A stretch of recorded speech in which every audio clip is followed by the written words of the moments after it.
I want me some glory hole. Gotta circumcise the mosquito.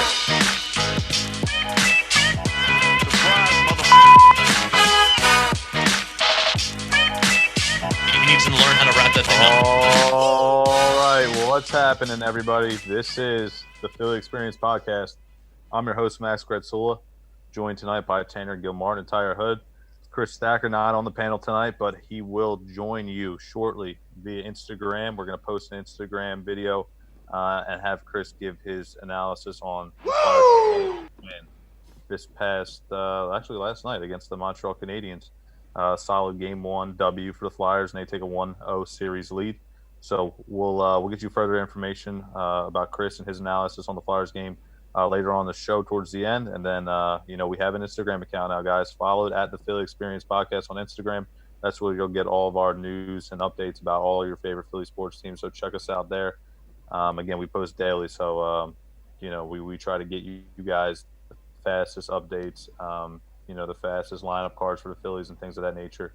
Try to get you the fastest, responses of teams and details of what's happening with the games after each game finishes, post-game reaction, things like that. So check us out again at the Philly Experience Podcast on Instagram. But guys, tonight we have a ton to get to. One of my, I would say one of the more highly anticipated shows that we've had on this channel, on this, Zoom chat that we've been doing during the pandemic. Again, hopefully everybody's staying safe. But guys, the Phillies, we got to kick it off with the Phillies. A lot of Phillies talk tonight. So much excitement coming into the season for this team, and so far just hasn't panned out. Again, we got our ass to kicked. The Orioles. T, well said. That's just flat out, man. Flat out has not been pretty for this team. And guys, let's get our opinions on the bullpen first. T, I'll throw it to you. Probably, we knew it was a problem coming into the season. The bullpen, not too many arms to rely on. When you look at our bullpen right now, you got to think Hector It's Neris stupid. is our best pitcher out there. That's not a good thing when I say that, So, what's your opinion on that so far? I know it's not going to be good, but what have you seen? I think all four of us could probably go out there and pitch better than this bullpen. And I'm not bullcrapping when I say that. Like, I am so serious right now. It is absolutely ridiculous what we have seen out of this bullpen. And I stated this in our group chat that we basically have the same problems last year. Like, all we did was change managers, upgrade the batting even more, but yet and still, we're still in the same position that we were last year. Like, that's the pure definition of insanity. It's a simple fact that, we didn't change a damn thing. We still have the same issues from last year, which is the freaking bullpen, the pitching. This is absolutely ridiculous. Zach Wheeler, we're recording this Thursday night. What, he gives up 4 runs before he's taken out? This is the starting pitcher, not the relief pitchers who gave up the rest of the runs. This is the starting freaking pitcher. This is absolutely ridiculous. What are we paying these guys for? Yo, man, this is really frustrating because we went in, like you said, we had high aspirations for this baseball team. Considering we're paying somebody $330 million, we have one of the best managers in the MLB, and supposedly one of the best batting lineups in the MLB, but yet and still, the bat still can't out-hit the pitching, which is the main problem here. And it's a problem that wasn't fixed in the offseason, unfortunately. Yo, you know what? Straight up, I want winners. because this is getting frustrating and ridiculous. Seriously.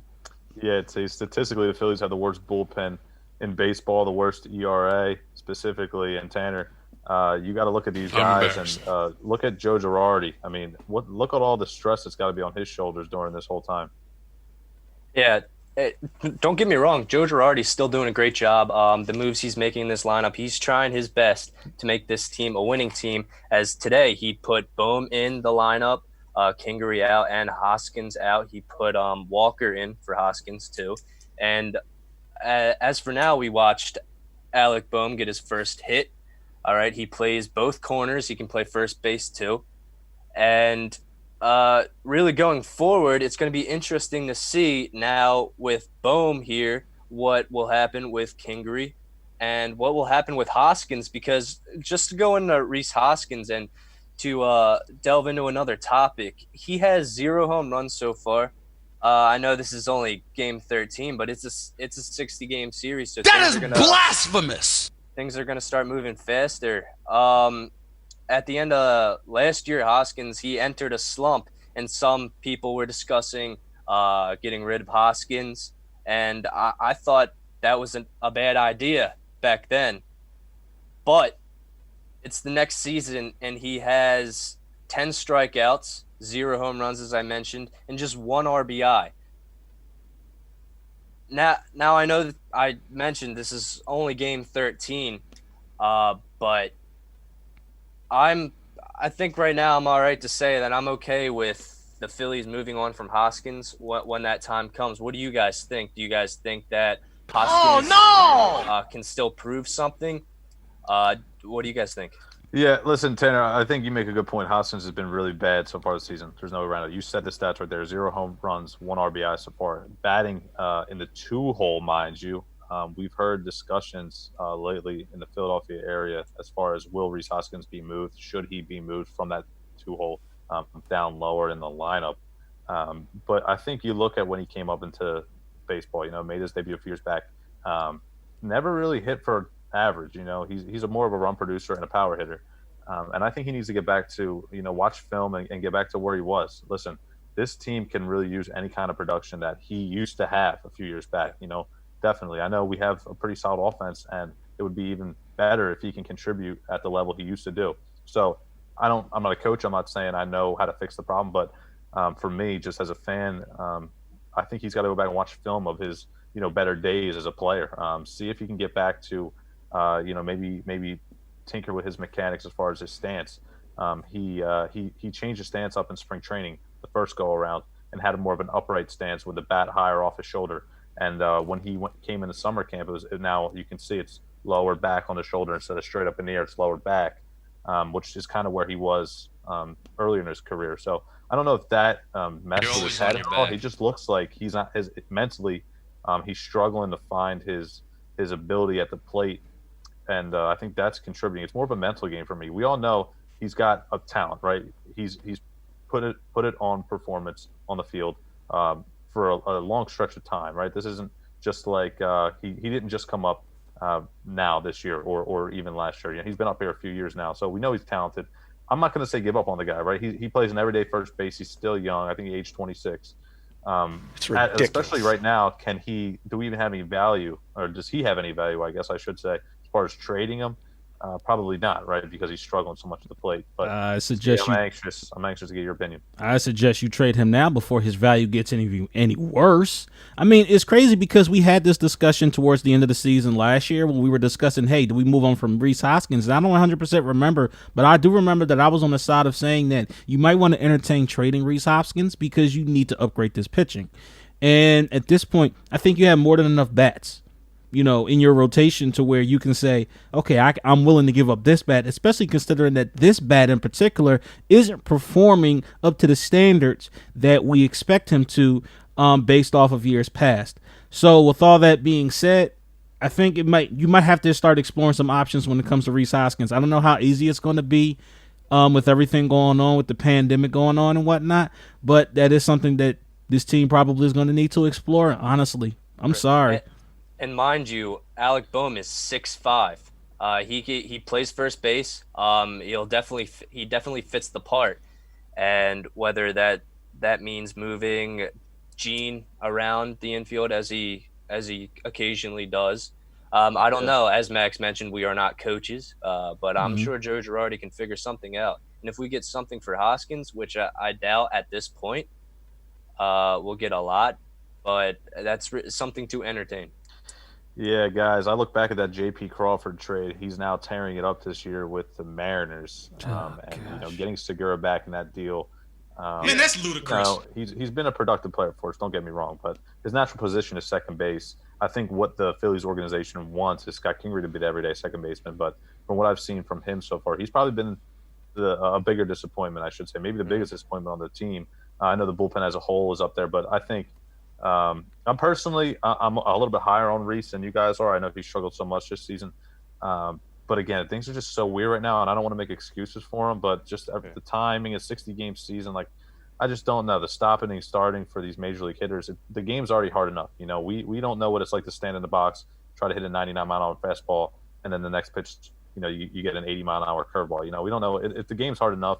I just think I wish Scott Kingery was just a little bit more productive. We gave him a long contract, not money-wise, but yearly. I think it was like 7 years, about 2 years ago. And then we really wanted him, in my opinion, to take over the second base role, getting rid of Cesar. And he really has come in this season. He hasn't looked great at the plate at all. He doesn't walk because he's got speed, but he can't get on base to use it. And then you look at his defense. He's probably played one of the worst second basemen. He's probably played one of the worst second bases I've seen in a long time. As far as around the baseball, I've seen a lot of balls hit towards him this season. I'd say maybe 4 or 5 that I can remember off the top of my head. And remember, we've only played 12 games. This is our 14th. Yeah. 14th game. And I can name probably 4 or 5 times where the ball's hit to him.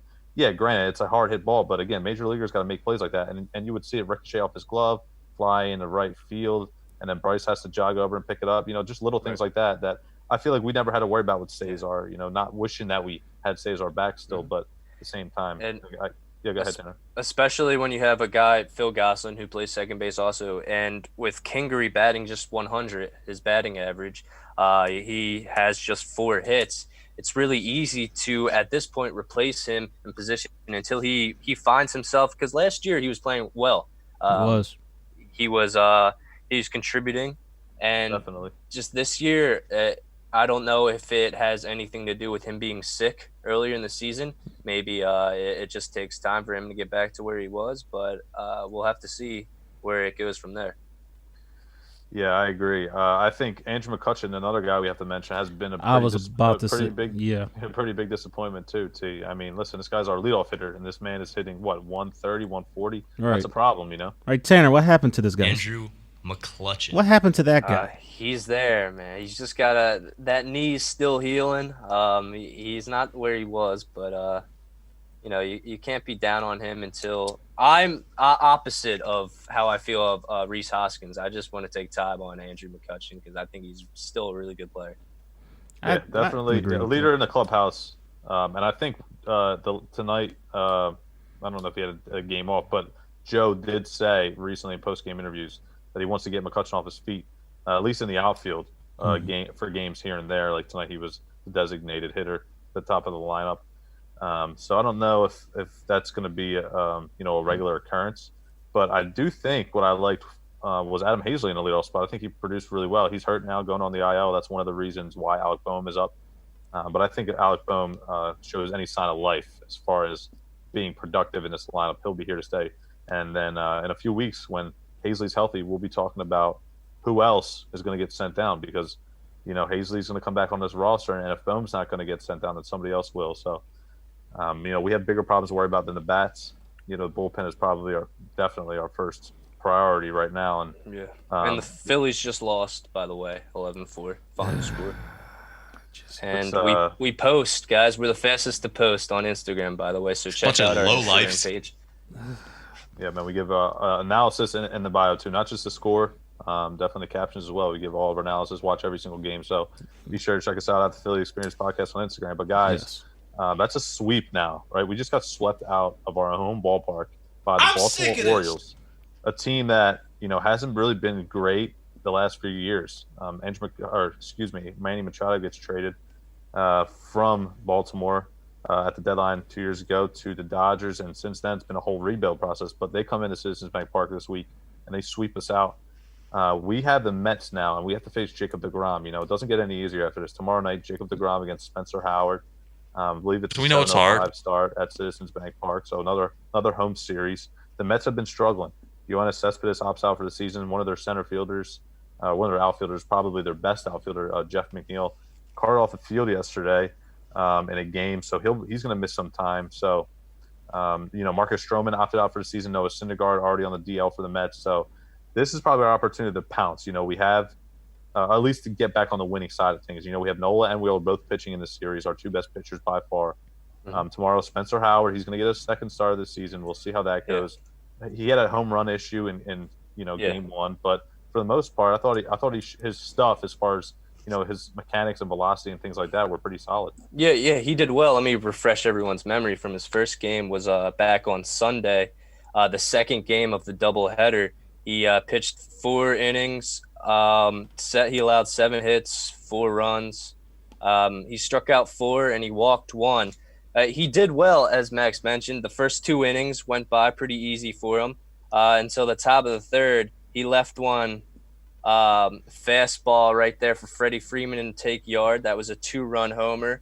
Oh, no! 2-0 Braves, it has to be done. Someone has to give that kid his first home run. And then the top of the 5th, he gives up another first pitch home run to Ronald Acuna Jr., who's just had an amazing series against us. It's stupid. He found the fence pretty often. And then Freeman comes up and he hits a triple and Howard's night was done. But the Braves' night was pretty much just getting started. They won. They crushed us 8-0. They beat us both games in that doubleheader.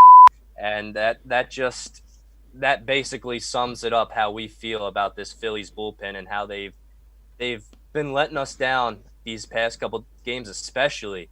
And you see errors from not just the pitcher, but we saw an error from Gene Segura, which basically cost us the game there at the end. That pop up, that was a no call. I don't know if there was miscommunication with that, but that's just embarrassing. It's an outrage. I was sick to my stomach watching a Major League Baseball player just let that one hit the ground, pop up right on the mound.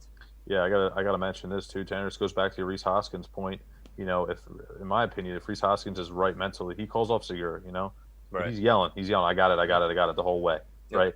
Right. He yells. Not even yells. He just kind of says it. You hear Segura yell big time when he goes for it, but Rhys is kind of just, I got it, and then kind of like he's, strutting over and looks up for it, and then all of a sudden you hear Segura. He's like, "Oh, okay, you want to get put some bass on your voice, that man." Mindset, like we talk about. You got to have that mentality of if you really want to win. You see Harper play his heart out every game. What's my favorite word? Win or lose. But what's my favorite word? That dog on dog. Where's the dog at? Yeah, Rhys hasn't shown it, and that's just a mental mistake. It should have been Rhys's ball, and he knows it too. He said post game he heard Segura call it, so he backed off. But at the end of the day, that's Hoskins' ball, and you never want somebody running over the mound. It never ends well. Everybody knows the mound's there. The players in the infield say, "Oh yeah, I knew the mound was there." But again, when you're in the moment, it's hard to anticipate that increase in elevation. You're going over that mound, and then all of a sudden lose your footing. It happens because that guy doesn't know what the hell he's doing. Not that I can really blame it on this because every team's facing this, but I guess you could put a chemistry problem into this because these guys aren't seeing each other as often as they would in regular season. They just go right home after the games. There's no talking. There's no really strategizing before and after games. So I would say maybe this could be a problem with how the Phillies are playing error-wise and why those errors are happening. But every team is facing this same problem. Right. Yeah, I agree. And when we sit here and we try to think of how to solve the issue, especially in the bullpen, we have no answers for you. And I think that's the most frustrating thing. The biggest issue that we have right now is there literally isn't a single guy we could point to and say, "Hey, get me an out." As far as Joe Girardi and what his options are in the bullpen, and that's probably the most frustrating thing. We can rattle off the names.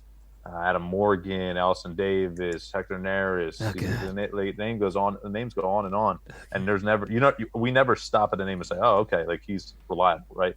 So this season, the longer it goes on, and if it continues like this, guys, I'm starting to think in Joe Girardi's mind that this just might be a trial and error type of season. See what he has for the future, and understand that what guys can play in this league and what guys can't. I think that's a big thing. I know that's not what we want to hear. We don't want to wash this season out. But the fact of the matter is the Braves are going to the playoffs.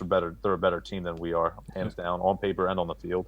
The Nationals has scuffled a bit early on this season, but on paper, again, they still have the pitching and the talent, getting Juan Soto back from COVID. So at the end of the day, things aren't looking positive for us right now at all. It's not like we're close in the standings and all. We're still, fourth. So it's frustrating as a whole. And the thing is, the Phillies, we just need 29 wins to get in the playoffs, and we can't even do that. The sick Yeah. part, What is the record now, Tanner? 5-9, I believe. I think so. Yeah, I believe 5-9. 5-9. yeah. And the sick part is, like, I heard a commentator say one time. Usually, during the baseball season, a regular baseball season, you have 162 games. You don't have that many games, so this is no longer a marathon. This is a straight up sprint. And right now, you're way behind everybody else, and that's not good. Right now, you're eating everybody's dust. That's not a good position to be in. Yeah, Right. listen, Reese Hoskins should not be getting games off. If he's right in in the head and on the field, right, and we haven't seen that production. But guys, like tonight, for example, Neil Walker gets a start and he get no production. You get no production out of Neil Walker in the eighth hole. Bohm, he gets that double early on and he'll find his footing for himself. And JT and Bryce are doing their thing. But overall, I think what we need to do is hopefully, Hoskins to come around, but find somebody in that leadoff spot. McCutcheon's had opportunities. He's been every time he plays, he's in the leadoff spot. But we have to see if he can finally, get that groove going, get that first AB up at the plate, and get on base. That's kind of what he's up there for. And the frustrating thing is, Tanner mentioned that the knee injury, he's not really he hasn't had that pep in his step. He doesn't have that quickness yet. No, there was a player. There was a player earlier in the game where if he had a healthy knee, he would have beat out that throw to first base. And And especially his playing left field, even when we see him chasing after balls, he doesn't look like he's running full speed towards the ball. Maybe just not wanting to exert the knee coming back from the surgery. There's so many question marks with this team. I can tell you from personal experience, leg injuries are no joke. I fractured my ankle playing football, and you don't feel right that first year. You straight up don't. There's no getting around it. Mental wise, physical wise, you may be good. Mental wise, it takes a while for you to get your legs back up under you. Yeah, So trust it. You got to trust it. Yeah. If you don't trust it, you don't have that. Comfort level as far as being able to run full speed and not have your knee buckle or give out. So, I want to. We mentioned the bullpen and we mentioned the hitting, and I want to touch on the starting rotation, guys. We did mention Spencer Howard a little bit, but we haven't mentioned Velasquez, and there's a big question mark for tomorrow. Will Spencer Howard start? Will Vince Velasquez start? Now, officially, it looks like it's going to be Spencer Howard after Velasquez pitched in relief tonight. What do you think about this rotation so far? It's the seventh best overall in baseball. Nola and Wheeler have done their part. Eflin, not too bad. He did give up 4 runs, but struck out 10 last night. And Arrieta had 2 good starts before a tough inning. I'm not even going to call it a bad start tonight. I'll just call it a bad inning. Yeah. Tonight before he got lifted. So, what do you guys think overall? Your impressions of the starting rotation so far? I'm neutral on this rotation so far. I'm neutral because it's like you said, we have half of our guys doing their job, the other half is not really doing their job, and then you just got one guy in the middle. So honestly, I'm neutral about them. Yes, you brought up the fact that they are the 7th best rotation. I personally don't see how they're the 7th best rotation though. That's one of the things how stats can kind of skew your view of certain things. So I don't see it. I'm neutral on this rotation. Yep. Well, I'll tell you one thing. I definitely do feel more confident in Aaron Nola so far this season than I did all of last season. I think he's obviously an ace, but I think last year I don't know what was going on. He couldn't really find himself as much. But this year, as you mentioned, Nola and Wheeler have been doing their part. Arrieta, I was never quite sure with him on the mound. It's very so-so for me. One day you go out there and pitch gems, and the next day he's throwing garbage. For me, he's not very consistent. Once again, we still need to fill in our starting pitchers. We're still missing one guy. It feels like that we just need to throw in there that'll change this whole rotation. And maybe Spencer Howard is that guy. I liked his stuff from when he was pitching on Sunday. Definitely. Mm-hmm. I liked what I saw from him. He that's 2 pitches that he gave up that caused a 2-run home run both times. Those are just 2 pitches. Yeah. If he changes them, it's a different ball game.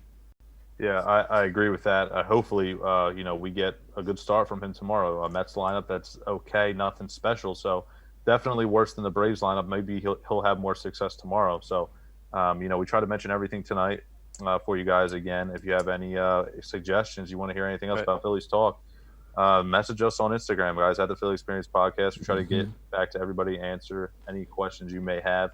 And I think with the Phillies, to close out the topic, I think it's just a wait and see process. Every game can be different. You never know what you're going to get. So far, the bullpen has been consistently bad, but at the same time, 60-game sprint, extra teams added in the playoffs this year. So a losing record most likely will make the playoffs, and that's all you can ask for at this point. We got to tread water. We don't have any momentum going right now, so question marks in the starting lineup, like we mentioned, Hoskins and Kingery and McCutchen. The question marks in the bullpen. Who's going to step up? I mean, these guys are major leaguers. Somebody's got to step up eventually in that bullpen, and who wants it more, basically. To talk about the dog in them. Everybody in that bullpen has an opportunity right now to step up and show Girardi that, hey, I want the ninth inning, or hey, put me in tough situations, I'll get you out of it. So far, we haven't seen that, and it's been frustrating. Again, we mentioned it, and our starting rotation, like we said, we'll see with Spencer Howard tomorrow. Velasquez looks like he's a bullpen arm. He gave up 2 runs tonight, by the way. Let me mention that. We forgot to mention that. Velasquez gave up 2 more runs tonight, even in a bullpen role. His fastball topped out at about 92 miles an hour. We've seen it up around 96, so some velocity dip there. I don't know if it's because he's in the bullpen or his mechanics are different. I mean, who knows with this team right now? But we'll see. We'll see what his role is going forward. And if we could go to 2 other teams in the MLB, the Astros and the A's. There we go. It's something that I've really been thinking about these past couple of days, and how I really didn't like seeing this was a few days ago, the A's and the Astros. The game got pretty heated after Ramon Laureano was of the A's. He was hit for the second time by a pitch. He was pointing at the pitcher, but things started to settle down until he got near the Astros bench. The Astros hitting coach, Alex Cintrone, was actually egging him on from the bench, and apparently he said a few things that Ramon Laureano didn't like. He told him to come at him. This is a hitting coach. Told him to come at him, and then when Laureano comes at him, an automatic force field of Astros players protect Alex Cintrone, who's still talking trash. But this causes both benches to get involved, and now there's guys tackling each other. There's guys spitting in each other's face. They're all talking, and as I mentioned, they're tackling each other. It's stupid. They're getting all close. Obviously, no 6 feet distance between these guys. Yeah, that went out the window. Most of them weren't wearing masks, and this is not what you want to see, especially during a coronavirus. I'm not going to tolerate your crap today. We're already. Do you think it was just a product of the situation, or do you think it's because the Astros and we all know about the recent scandal? Did that play a factor in it, in your opinion? I don't think that played a factor in this one. Laureano was hit twice. Yeah. So I think that's really what caused it, and he was mad about that. But it didn't look like he was fighting. It looked like he was telling the pitcher the movement on the ball wasn't. It hit him on the back. So obviously, it was real inside. But as I mentioned, they're tackling each other, rolling all over, no masks, and then the MLB made it clear that this cannot do, because there's already teams like the Marlins, 18 players with the coronavirus. It's ridiculous. They handed Laureano a 6-game suspension, and then they gave the hitting coach, Alex Cintrone, a 20-game suspension, which is the longest suspension ever handed out to a coach. This equals a 54-game suspension in a regular season. Sheesh. Yeah, that is pretty crazy. I mean, you got to remember, this guy's a hitting coach. I think that's the most eye-opening thing here, like Tanner mentioned. When a hitting coach gets involved in a scuffle and egging things on, I mean, come on, man. Like, how old are you? What is he? He wishes he was still playing back in the day. Like, I guess. Personally, for me, I think both teams should be suspended and they should all be tested, because other problems will arise from this. If one of those guys got another guy sick, now they're all they're all in the same pile. They're getting each other sick, and then they go ahead and play in a different city. They get that team sick, and the MLB is just really striking out with this. And I heard talks about a possible MLB bubble, and I don't understand why. It was talked about before the season even started. So why didn't they do it?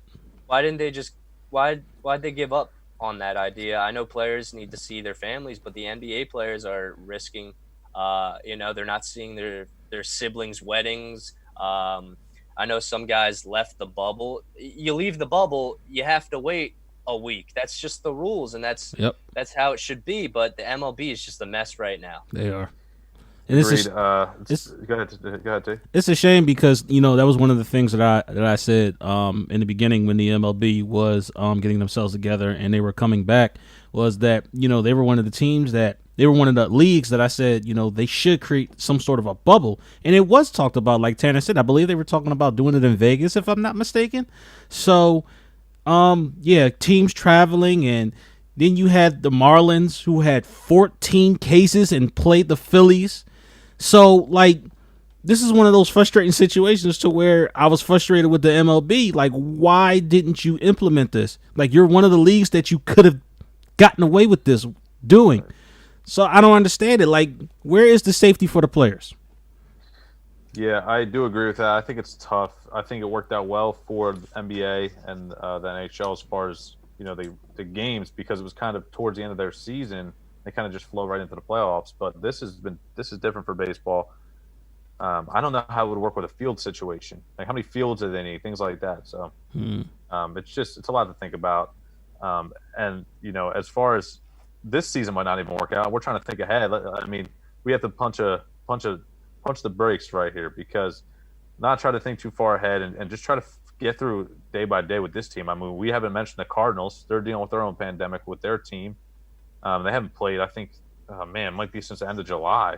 So it's been frustrating if you're a Cardinal fan. But, again, Tanner, I agree. It's been hard for the MLB.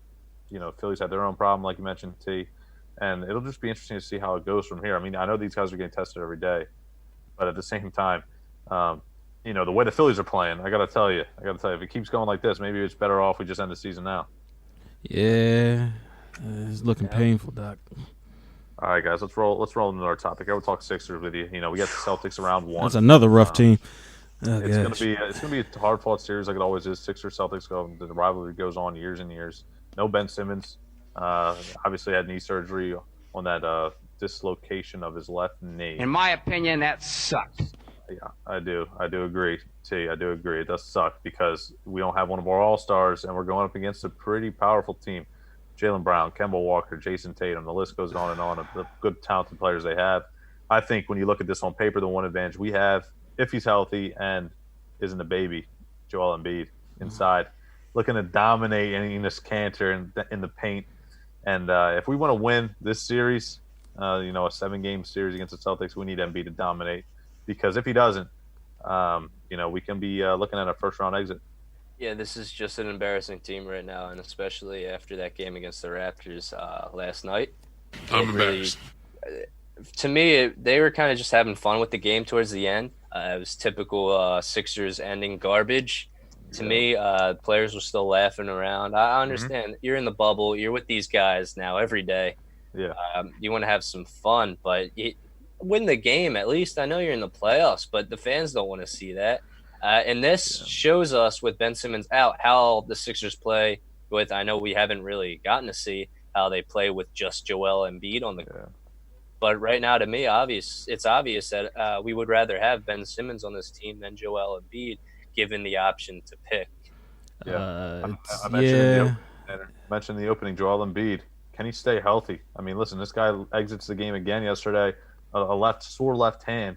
I mean, at some point, there's grown men going from a 9-to-5 job, waking up each morning with a sore hand. At some point, you just got to get out there and play, man. This is a playoff type basketball that's going to be picked up, and he's got an opportunity to dominate. He's not going to go up against Rudy Gobert. He's not going up against big time Marcus Saul. You piece of Swiss cheese. Guys who have given him problems in the past. I mean, this is a matchup against the Celtics where he needs to show why he's a top 5 player in the league. And if he keeps having a sore knee, a sore foot, a sore hand, it's just proven to us that maybe it's time to just rock with Ben Simmons. I mean, I know he can't shoot the basketball yet. I mean, he has at least attempted it too. We got to give him credit for that. Oh wow, he attempted it. Holy crap! He's made one or two. He's made two. This is going to be a big series for him because here's the thing. My opinion personally, I don't think a coaching change is going to be all that for this team. I mean, I know people are going to sit here and say, listen, a good coach would make it work with Simmons and Embiid. Well, but it's well, go ahead. Yeah, jump in. Let me tell you something, Max, because at the end of this season, the Sixers are going to get eliminated from the playoffs, and they're going to look for a scapegoat, and that scapegoat is Brett Brown. It can't be Elton Brand yet because we didn't give him enough time. Right. But it's definitely going to be Brett Brown. He's going to be the scapegoat, and we can't just mess around with getting a new coach. It's got to be a good guy. It's got to be a guy who's experienced, a guy who's good with players. I know this is hard to find, but there's guys out there who knows what they're doing. Fit in with this team, and to go back to Joel Embiid and if he'll be a baby during these playoffs and if he'll give us the same problems. I don't think he'll give us the same problems as in his nutrition as last season. It was just awful. He had stomach aches in some games, but this time he's the game in the playoffs. Against the Raptors because of it. Do we know it's hard? He's at the hotel. They're giving everyone the same amount of food. I think that's benefiting him. But Joel Embiid, he's got more than just his nutrition to work on. Yeah. But he represents Philly. I like his swag. I like his attitude, his swag about him. But he's just got to produce. He produces when he wants. He produces when he wants to, and that's what. Not to interrupt you, Tanner, but that's the part that pisses me off the most about Joel Embiid. It's the simple fact that, dude, you are 7'2", 265, 270.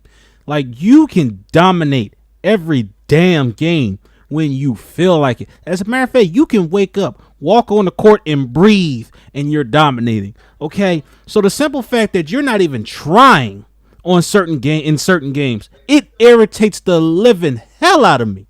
Like, dude. Come on, man. And now here's your opportunity to step up and really show your value to the franchise. Are you the franchise player that everybody is saying that you are? Yeah, I got to go back to Tanner's point about the coach. I think we need to get a coach in here who knows how to coach big men. Yes. And I think it goes beyond that because we need another coach, maybe an assistant, that knows how to get Simmons to shoot the three and be comfortable and confident with. So it's gonna be a headache, at least for the front office. It's been a headache for fans too. Let's be honest. I mean, we've all had our headaches with this team, but it's gonna be a headache in the offseason because listen, Tanner, we all know the Sixers are getting eliminated at some point, whether it be in the first round or the second round. Yeah. If they make it past that, I mean, wow. I mean, I'll be surprised beyond belief. Hey, I'll be honest with you. I've been already past the Sixers elimination since the playoffs should have been months ago. Hey, I call already.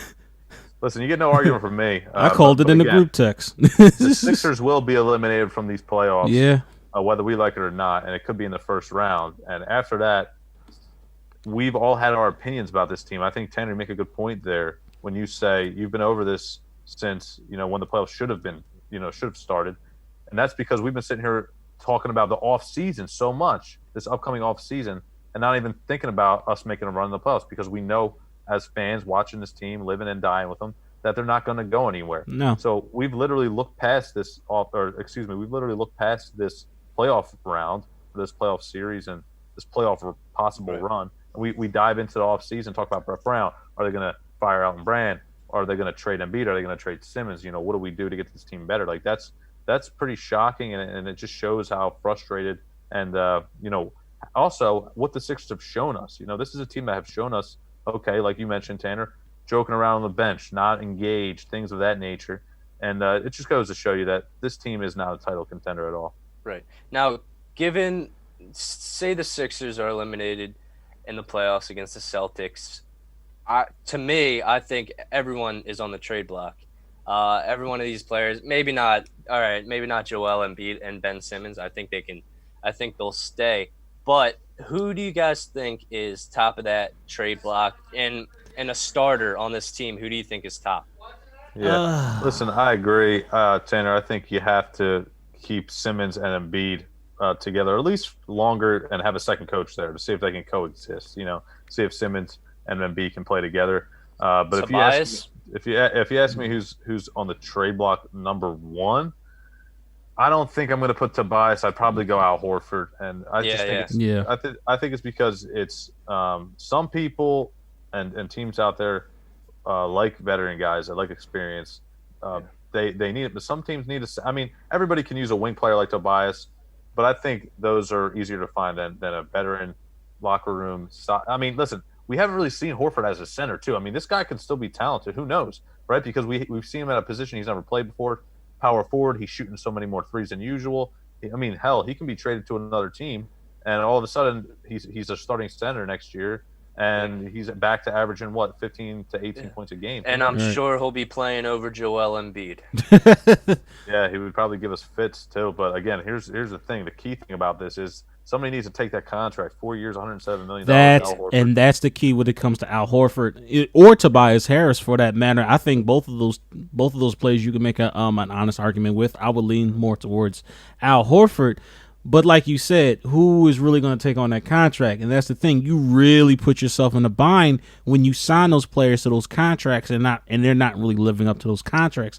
Hence the reason why. I'm sorry. Hence the reason why I say, honestly, I know you guys are talking about trade blocks and things like that, but I think the first order of operation that needs to get done when the 76ers get eliminated, Brett Brown got to go. Straight up. Like, you've had plenty of opportunities, and I understand they tried to give him, an opportunity considering the fact that, he coached through the process years and things of that nature. That's fine. I particularly don't care. If you can't coach, then you got to go. But now you have players, and he's proven that even with players, you still can't get over the hump. You still can't coach. You can't coach these players the correct way. They can't play together. And I think there is a way for these players to play together. We just don't have the right coach. So I'm sorry. As much as a good guy as he is, Brett Brown, listen. Get the out! I'm sorry. Right, T. And you go back to what our team looked last year, and that was a finals team to me, the team that we had last year. Yes, it was. Just for some reason, we couldn't execute. You have a player like Jimmy Butler. You had your closer. Game changer player. All right, you have Tobias Harris last year. Why not go to the finals? What happened? Why didn't we make it to the finals? That was your moment. Joel Embiid's the reason we didn't make it to the finals, and here's why. He misses games. How many? He missed one. I know for a fact he missed one. I don't think he missed two, but I'm going to say that he definitely missed one game. And then when he does play, you don't know what you're getting from him in that series. He could go out there and dominate, but here's the problem: Marc Gasol was just handled him.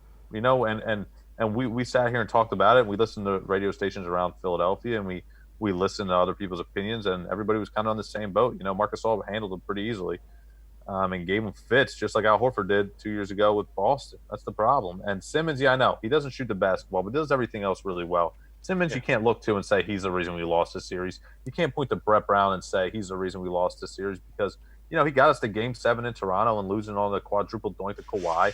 Butler was great for us in the series. Redick was knocking down threes. If you have to point at somebody, it's Joel Embiid, just because he's supposed to be our go-to best player, and he didn't show up for half of that series. At least 2 games, he either played and wasn't a factor, or he didn't play at all. To me, you go back to that team. You have the exact same team, but a different coach. I think we get farther. Yeah. I agree with that statement. Embiid's still going to miss that time, though.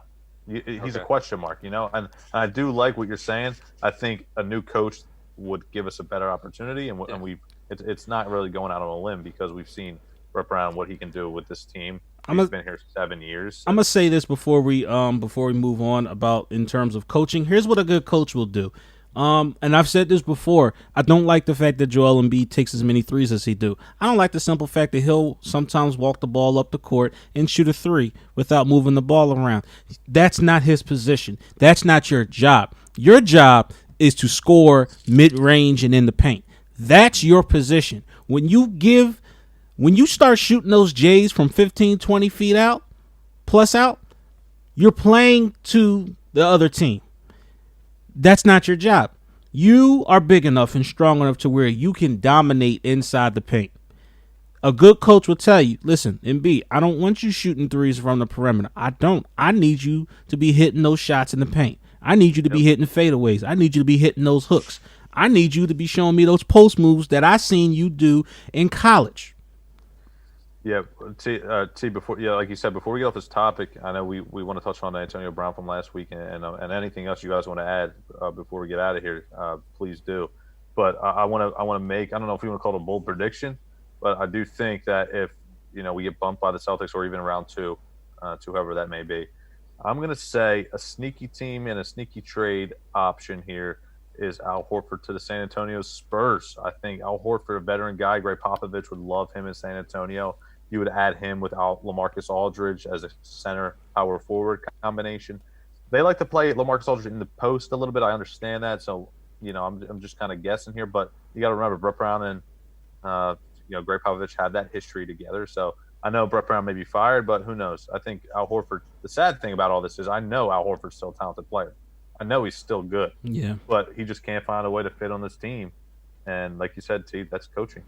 But Tanner, I want to throw it to you now. You got some other side topics you want to get to? Right now, it's just focusing on this last game for the Sixers. Like they got the Rockets and them going into the playoffs. Yeah. I don't have much anymore about other teams besides Giannis Antetokounmpo suspended this last game on the Bucks. Man, a headbutt. For what, man? Not something you really see from an MVP caliber player. No. It's stupid. He lost his cool there, and he apologized. He admitted he lost his cool, but it'll be interesting to see the Bucks play without Giannis this last game and see if the Bucks are really just a one-man team. Yeah, they suspended him for that final regular season game, and people did say in the comments I was reading that the league is soft. And I disagree with that completely, man. You can't just go that's a headbutt like that. I was about to say that's a headbutt. I would have suspended him if it was me. I would have suspended him at least one playoff game for that. Yeah. I mean, he literally came up and forcefully headbutted the guy Mo Wagner from the Washington Wizards. Right. That was a really egregious act, and it was a completely unnecessary act. Yeah, he deserves to be suspended for that. The suspension is really unnecessary too because he was going to sit anyway in the final regular season game. Right. I mean, it was pretty ridiculous. For what? I mean, you big dummy. You call the NBA soft, but you can't even headbutt in the UFC. I don't know what these people want.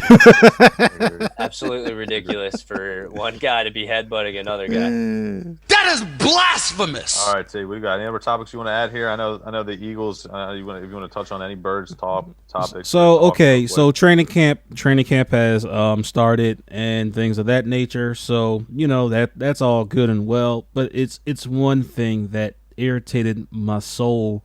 And it's something that I addressed some shows ago, and it was the simple fact that I don't like that this team continues to retread. And what I mean by that is they continue to bring back old talent that, in the reality, they really need to let go. For example, they brought back Jason Peters to play guard. We still have yet to see how that's going to work out. So I'm trying to stay positive. I'm trying to stay positive on that front. However, they recently made a move that really grinded my gears, and that was re-signing Vinny Curry. I'm sorry. What is the point of bringing Vinny Curry back? Listen, he did hardly anything this past season. As a matter of fact, if you guys remember my epic rant after the Vikings game, Vinny Curry was one of the guys who I went off about. Like, he did absolutely nothing until basically the end of the year. But by then, the team wasn't that good last year at no point in the season. It was not built correctly. And Howie Roseman supposedly said that, he was going to infuse new talent, more youth, things of that nature. Now, did I agree that, underratingly, that the defensive end position was a weak point? Yes. I agree. They should have addressed that position. I don't agree with how they addressed that position, considering the fact that Everson Griffin just got signed. Jadeveon Clowney is still out there. I'm sorry. I have no confidence in these defensive ends. I don't have. Brandon Graham still has yet to eclipse a double-digit sack mark. Derek Barnett has completely underperformed as a first-round draft pick. And then behind him, you have Josh Sweat, who is still unproven. You have a Sharif Miller, who once again is unproven. And now you just signed Vinny Curry back, who you really can't hang your hat on either. Well, you talk about moves that Howie Roseman was talking about making, and one move that I was always interested in was the possibility of Yannick Ngakoue. Yes. I was really following him, and I was expecting him to be on a different team by now. I'm not sure what's going on with that, but that's pretty much out the window for the Eagles. But it's just I feel like there's been a lot of players that just passed our radar this offseason, especially, that we could have pulled the trigger on, and it's just really upsetting. But it's familiar grounds for us Eagles fans. So now you allow Everson Griffin to be signed with the Dallas Cowboys. Wow, that's a guy you could have worked into your rotation. He was an absolute monster the past few years with the Minnesota Vikings. The Seahawks actually wanted him, and they didn't get him, and they're still looking for pass rushing help. Davion Clowney is obviously the number one option for them, but again, will that price drop? Who knows, man? He's asking for a lot of money. And I will say one point about the Eagles too. I hope it doesn't turn into a Phillies bullpen situation. I hope not. What I mean by that is that defense, man. There's so many no names in the linebacker core. I hear you. The defensive end position, like you just rattled them all off. Vinny Curry, Sharif Miller, a bunch of Josh Sweat. I mean, guys. I mean, who knows, right? Like they can get out there and maybe show flashes or be productive, but at the end of the day, they don't have any track record. I mean, Brandon Graham's up there in age. There's a negative about each name that you listed right there, which is a problem. And I think depending on what happens with this season, man, that's going to be a weakness of our team. The linebacker core, I know Howie doesn't value it as much as other positions. Which is stupid. You have to have at least one or two solid linebackers. I mean, Jordan Hicks was here, solid. Michael Kendricks was here, solid. And now, who are we left with? TJ Edwards, maybe. Well, you talk about our linebacking core, and you have Jatavius Brown, who just abruptly retired a few days ago. Yeah, that was a shot. Nowhere. You leave us with TJ Edwards at linebacker and nothing else. He's 26 years old, but he retires. Not sure what went on there. I'm sure we'll find out later on. But it's just a huge question mark out there. It is. And you know what? Linebacker was one of those positions where we said it was going to be a clear weakness. We went into it saying it was going to be a clear weakness.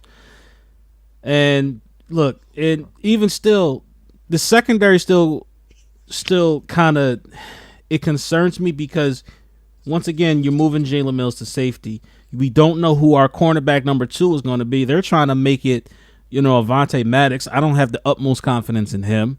So there's still holes on his defense where I'm still concerned. I'm still scared. That's all I'm saying. Like, oh gosh. You know what? I'm going to take a wait and see approach with the Birds defense. One guy you hang your hat on, Darius Slay, and then everybody else kind of Fletcher Cox. I'll give a shot at Fletch.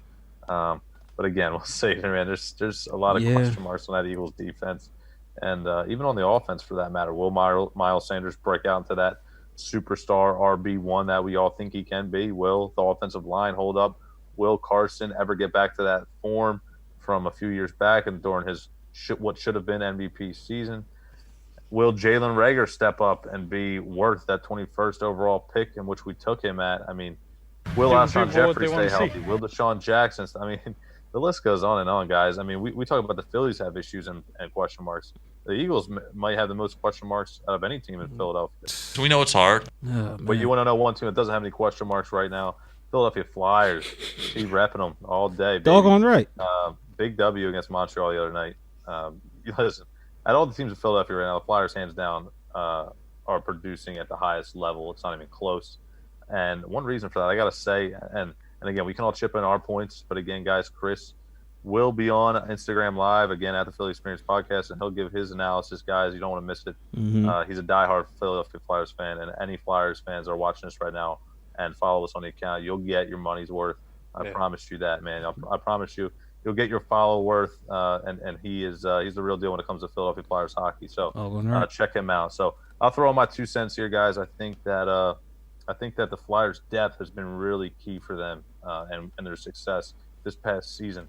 I know that we have our goalie Carter Hart. I know we have a solid defense and goal scorers, but when you look up and down the lines of the teams, the four lines that are on our team that we have, and as the season goes on, and we obviously get our break with the COVID, come back, we have so many fresh players. Every team's fresh, obviously, but we have up and down the lineup talent, fresh guys, hungry guys. I mean, we want guys that haven't really ever won a cup, and we really look like we're in the situation now. We saw that we're in a good situation to win the cup. We saw that in the last 3 games in a round robin tournament, beating all 3 teams, and getting that 1 seed, and we really earned it. Yeah, this Flyers team is very exciting to watch. It is. Of course, I watched this whole game, the last game, and Carter Hart, just fantastic goalie, and I can't help but maybe give myself some credit after I bumped the Phillies game.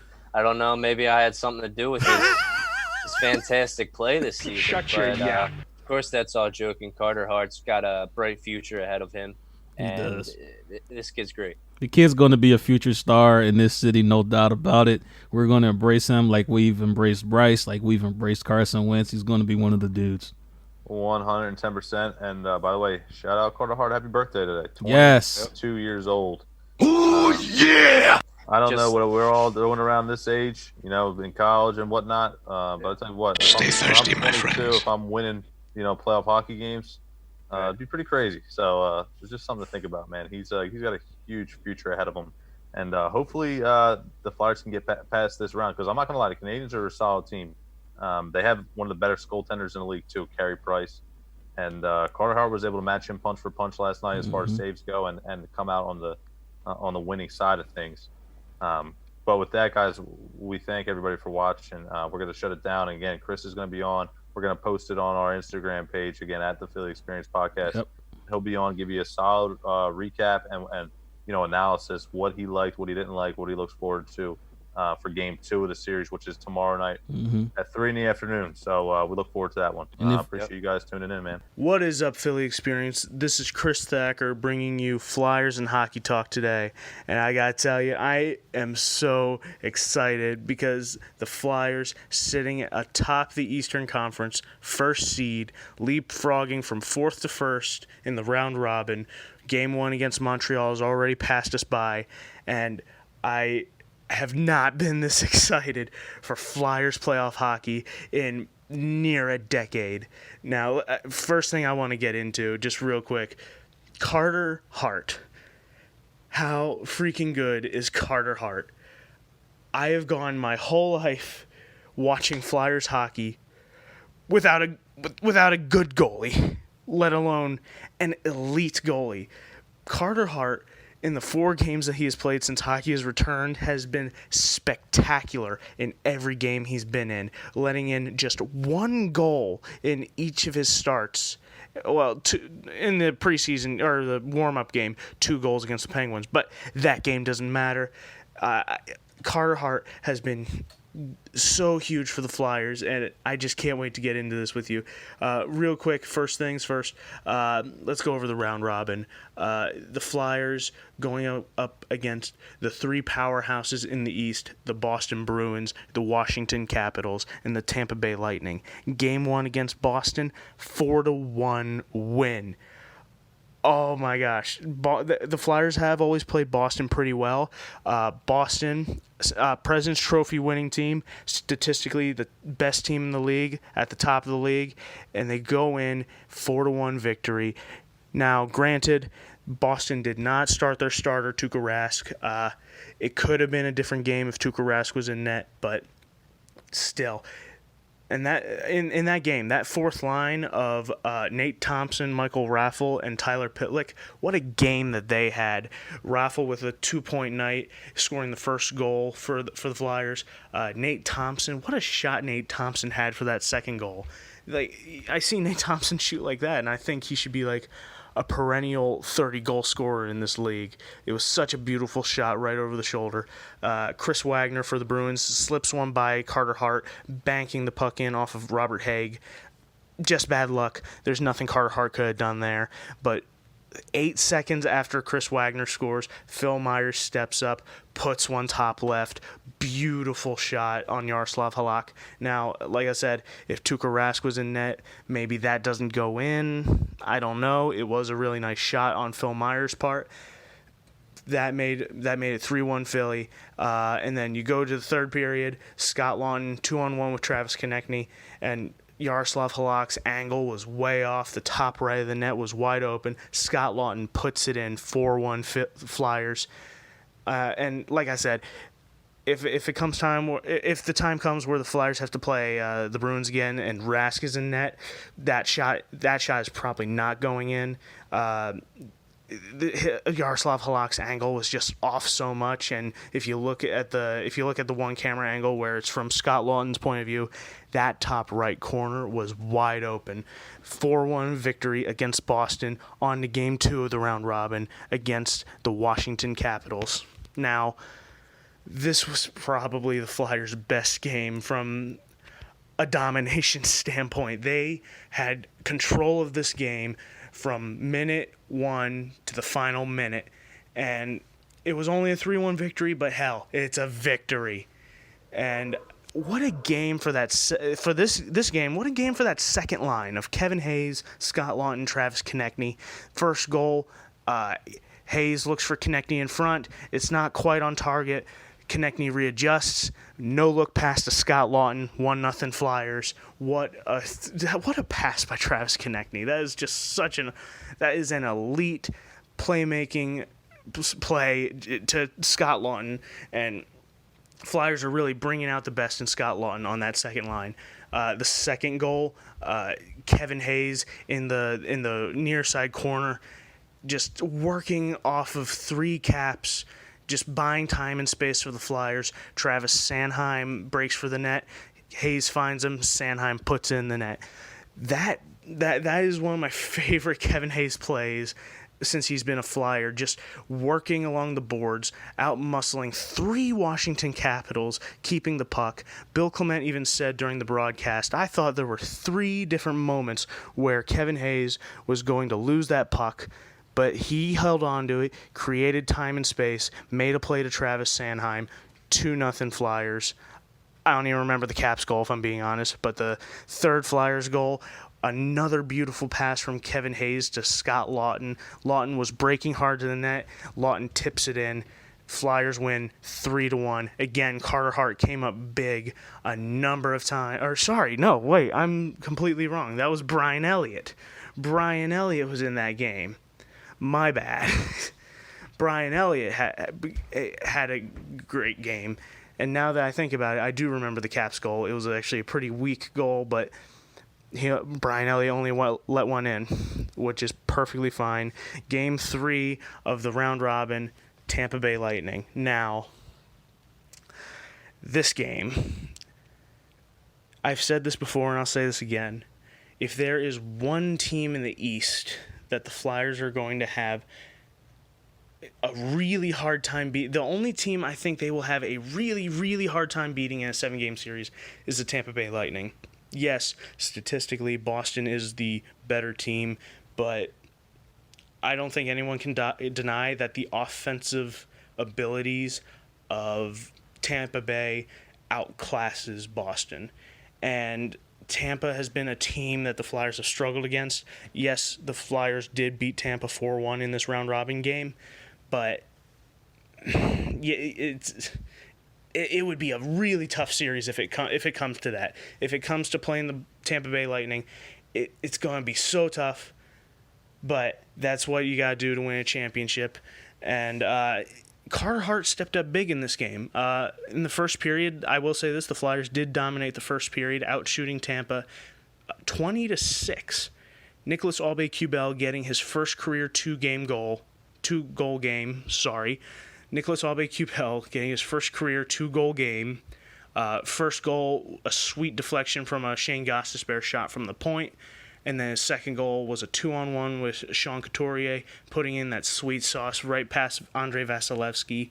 But from there on, the second and third period, it was almost all Tampa. and Carter Hart stepped up huge, only letting one goal pass scored by Tyler Johnson. But it's just one of those goals where it's like, what the heck are you gonna do? You're on the Flyers were on the penalty kill. They broke down defensively. Tyler Johnson was all by himself in front, and he put it in. But in the third period, Sean Couturier tips the puck around to Shane Gostisbehere. Gostisbehere throws it in front to Joel Farabee. Beautiful one-timer. Farabee puts it in, makes it 3-1 Flyers. And then after that, Tampa came hard, trying to put. They threw everything at Carter Hart, and Carter Hart stopped it all, along with pretty good defense in front of him. And to make it 4-1, Pitlick puts in the empty netter, and the Flyers go from the 4th seed to the 1st seed in the Eastern Conference. And that means they are matching up with Montreal. Game 1 already happened, yes. But I just want to real quickly touch on the fact that Montreal was able to beat the freaking Pittsburgh Penguins in the qualifiers. And look, Montreal is not a bad team. Is Montreal a playoff team? I don't think so. No, they weren't. If the regular season were to have continued, they would not have made the playoffs. But when I look at that Montreal lineup, they may not look good on paper, but there are guys on that team that can really hurt you. Nick Suzuki, young rookie centerman, really fast, really good playmaking abilities. Brendan Gallagher, he's always been an elite scoring player in this league. Not elite, really good. He's not elite. Really, he's just really good. Brendan Gallagher. Philip Deneau is an incredible defensive center iceman. Arturi Lehkonen, that's a name that a lot of people probably don't know, but if you give Arturi Lehkonen time and space, he can put the puck behind you. Thomas Tatar has had a resurgence in Montreal. Max Domi is a dangerous player. And then you look at their defense, their captain, Shea freaking Weber. I didn't even know this, but what they were talking about on the broadcast, Shea Weber, 17th all-time defensive goals. He has the 17th most goals of any defenseman to ever play. Yeah, and that just goes to show how dangerous Shea Weber's shot is. Shea Weber has the most dangerous shot in the league of anybody. There is literally a clip on YouTube, just a compilation clip of Shea Weber injuring people with a slap shot. Dude can shoot 108 miles an hour.